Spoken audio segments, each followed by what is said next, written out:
It's been 7 months since the launch of Apple's premier smartphone. The iPhone 15 Pro has been in regular service with us every day since then, put through the daily grind just like any other phone. We didn't even bother putting on a case just to see how that titanium holds up, even though we had Apple's fancy new FineWoven case at hand. At this point, the iPhone 15 Pro needs no introduction.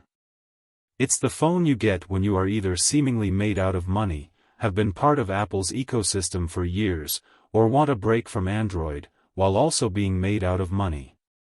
And we wouldn't blame you for it. The 15 Pro, along with its Max variant, was listed in 6 out of 10 of our top phones of 2023 lists across all our editors, so clearly Apple was onto something this generation.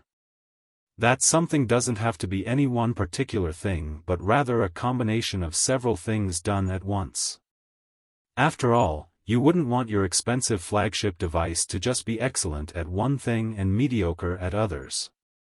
Being an all-round impressive device is really what you should be hoping for after paying that much, and few smartphones do it as well as the iPhone, especially in the Pro range. So with that out of the way, let's see what the iPhone 15 Pro does so well in a way that makes it the crowd favorite, while also unpacking the less savory things that you only learn after living with something for months. Conclusion: 7 months with the iPhone 15 Pro, and it's easy to see why Apple enjoys its current position in the market. There's so much it gets right, and most of it comes through steadfast founding principles rather than just trial and error, which makes it especially impressive. Take the design for instance, which understands that big shouldn't be the default size for a flagship smartphone, while also lovingly crafting it out of exquisite materials with outstanding fit and finish. Or that when you buy a flagship phone you should get best-in-class software and after-sales support for years to come.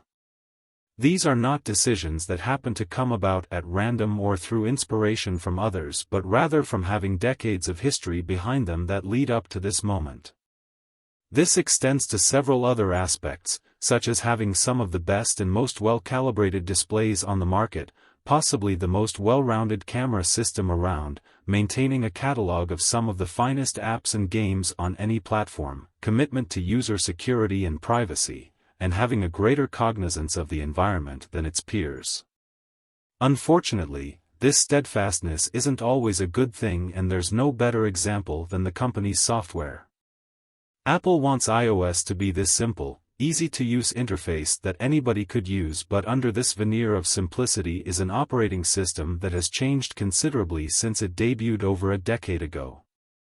The result is software that is harder to use because of how it obfuscates the features it does have to maintain this charade of simplicity, all the time still lagging behind the competition in both actual simplicity and having useful features.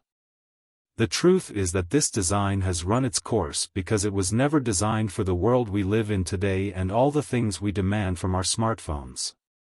But Apple's stubbornness in sticking to this design while also making it more feature-rich with every new update only results in an incongruous mess that affects usability.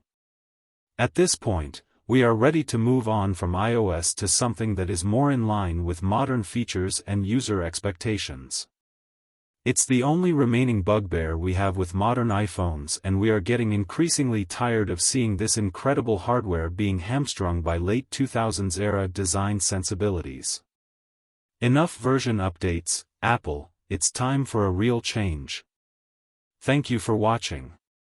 See you next videos.